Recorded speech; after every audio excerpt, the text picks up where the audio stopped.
Oke, untuk materi kali ini kita akan berkenalan dengan modifier. Jika sebelumnya kita sudah menguasai mengenai basic pemodelan, maka di sini kita akan mencoba memanfaatkan apa itu fungsi modifier pada aplikasi Blender. Baik, langsung saja. Di sini ada sebuah objek box. Sebelumnya saya aktifkan dulu di sini untuk screencast-nya. Nah, fungsi modifier di sini ada pada bagian menu di sebelah kanan, di sebelah sini. Nah, modifier ada pada bagian yang bergambar kunci di sini. Kalau kita klik di sini, ada pilihan modifier. Jika kita klik di menu modifier di sini ada beberapa bagian dan di sini banyak sekali. Ada modify, ada generate, ada deform, ada simulate. Namun yang akan saya jelaskan kali ini adalah modifier yang sering sekali digunakan pada pemodelan atau pembuatan animasi pada aplikasi Blender. Jadi yang paling banyak digunakan adalah yang pertama fungsi array. Array di sini adalah fungsi perulangan. Seperti di sini, fungsi perulangan. Jika saya klik di sini, count di sini, kita tambahkan, maka dia akan terus berulang. Nah, untuk fungsi array di sini biasanya kita manfaatkan untuk pembuatan model seperti rel kereta api, membuat pagar, membuat tangga, seperti itu.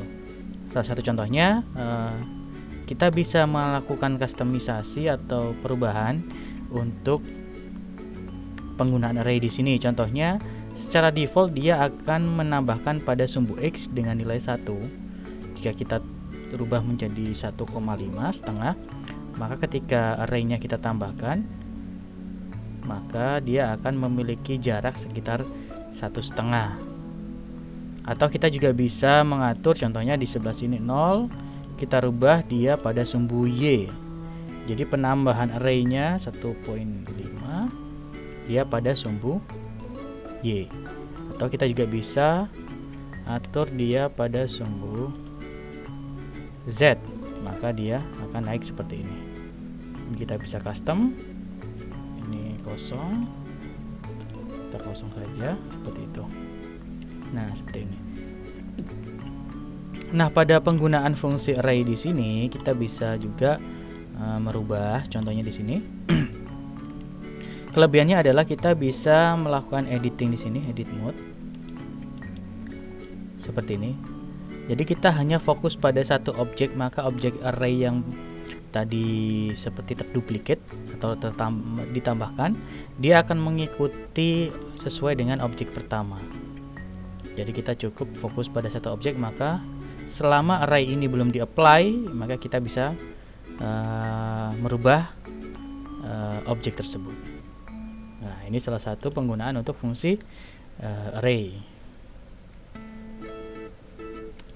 Nah, untuk berikutnya ada modifier bevel di sini. Bevel adalah modifier yang berfungsi untuk kita membuat bagian sudut-sudut pada box di sini dia lebih smooth seperti itu. Ini kita juga bisa atur. Peserta juga bisa mencoba-coba di sini untuk mengatur kira-kira kemiringannya berapa seperti itu. Itu bevel. Berikutnya ada yang namanya boolean. Tadi array itu untuk perulangan, bevel itu untuk membuat sudut lebih halus. Sedangkan boolean di sini adalah fungsi untuk pemotongan. Contohnya seperti apa? Saya contohkan di sini, saya tambahkan objek silinder. Saya akan mencoba membuat objek silinder di sini. Saya ingin membuat si objek cube di sini itu ada potongan pada bagian tengahnya berupa potongan berbentuk silinder berlubang. Saya bisa memanfaatkan modifier boolean. Secara otomatis tampilannya seperti ini. Nah, kita pilih kira-kira dia dipotong dengan objek apa. Karena tadi saya sudah menyiapkan objek silinder, langsung saya pilih saja silinder. Nah, dia langsung menghilang. Kenapa menghilang? Karena di sini ada fungsi operasi yang kita harus atur. Yang pertama intersect. Kalau intersect, maka dia akan si objek box tadi itu akan mengikuti bergabung dengan objek silinder. Sedangkan union, jika kita apply, maka dia akan bergabung dengan si objek silinder. Saya ulang. Tadi untuk union, intersect di sini dia bergabung.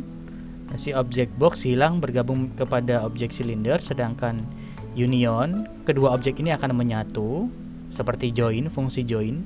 Sedangkan difference di sini adalah membuat potongan. Jadi yang kita gunakan adalah difference. Jadi si objek cube kita boolean dengan objek silinder. Lalu kita klik apply. Lalu kita masuk ke object mode. Jadi fungsi apply di sini hanya bisa berfungsi pada object mode. Lalu kita geser, secara otomatis pada bagian tengah di sini akan membuat lubang sesuai dengan potongan yang kita tentukan dengan silinder. Itu salah satunya. Berikutnya ada lagi modifier yang sering bisa kita gunakan adalah mirror. Mirror ini saya contohkan untuk mirror. Untuk mirror di sini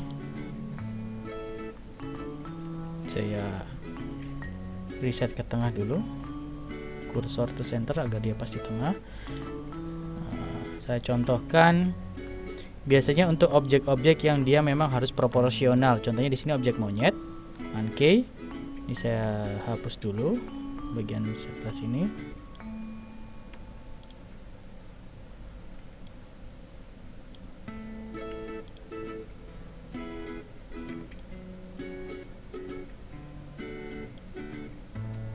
Saya hapus.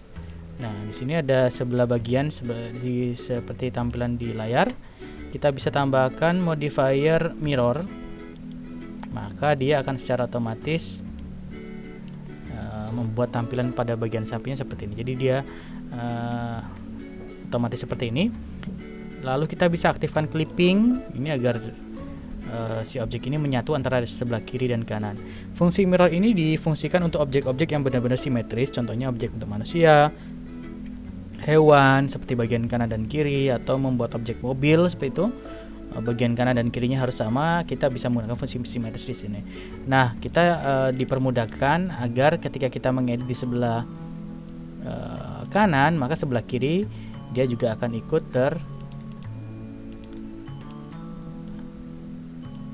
seperti ini. Jadi sebelah kanan dan sebelah kiri dia akan menyesuaikan seperti fungsi mirroring atau pada kaca seperti itu. Nah, itu fungsi mirror. Untuk berikutnya adalah modifier solidify, tapi solidify akan saya jelaskan nanti. Yang sering digunakan adalah di sini subdivision surface. Subdivision surface ini agar membuat objek menjadi lebih halus atau smooth. Nah, seperti tadi, jika kita tidak menggunakan subdivision surface, dia terlihat flat seperti ini. Tapi ketika kita tambahkan subdivision surface, ini biasanya difungsikan untuk objek-objek yang organik, untuk membuat permukaannya lebih halus. Lalu kita klik smooth, maka secara otomatis si objek monyet di sini dia lapisan luarnya lebih halus. Itu untuk surf atau subdivision surface. Baik, untuk berikutnya adalah saya contohkan penggunaan solidify. Nah, solidify di sini saya contohkan lebih banyak digunakan untuk membuat objek-objek yang memiliki ketebalan. Contohnya di sini saya akan membuat objek, saya hapus terlebih dahulu, gelas. Kalau sebelumnya kita membuat objek gelas, kita harus memanfaatkan extrude, tapi dengan memanfaatkan modifier solidify di sini, secara otomatis nanti akan memiliki ketebalan pada bagian dalamnya. Kita bisa atur di sini thickness-nya. Nah, ini kalau kita atur, maka dia secara otomatis memiliki ketebalan seperti ini. Ini untuk thickness di sini. Jadi kita bisa memanfaatkan untuk objek seperti membuat kaleng, membuat gelas, atau membuat selang dan yang lain sebagainya yang kira-kira memiliki ketebalan. Kita bisa memanfaatkan fungsi solidify. Fungsi solidify di sini ketika kita sudah fix kira-kira pas dengan ukurannya, kita bisa masuk ke object mode. Karena di sini masih terlihat dia belum bergabung dengan vertex pada bagian sampingnya, kita harus masuk ke object mode, lalu pilih apply. Ketika kita masuk ke edit mode, secara otomatis dia akan menyatu seperti ini. Ini sedikit mengenai modifier. Jadi modifier yang paling banyak digunakan adalah ray, ini untuk perulangan, bevel ini untuk membuat halus pada permukaan sudut-sudut, boolean di sini untuk membuat fungsi pemotongan atau penggabungan. Di sini ada fungsi build, mungkin peserta juga bisa mengeksplorasi sendiri di sini. Cuman yang paling sering digunakan adalah yang saya jelaskan tadi, array, bevel, boolean, mirror, ada juga solidify dan subdivision surface. Sebenarnya di sini masih banyak, ada simulate, kita membuat simulasi kain, collision, tabrakan atau ledakan, membuat partikel air seperti itu, membuat ombak atau asap. Itu sebenarnya semuanya sudah disediakan di sini. Hanya saja kita batasi untuk intermediate di sini, kita menggunakan fungsi-fungsi yang paling sering atau paling banyak digunakan untuk pemodelan dan animasi. Nah, baik, mungkin untuk topik mengenai modifier seperti yang sudah saya jelaskan tadi, step by stepnya dan fungsi-fungsi yang digunakan. Modifier tersebut bisa dimanfaatkan sesuai dengan keperluan masing-masing.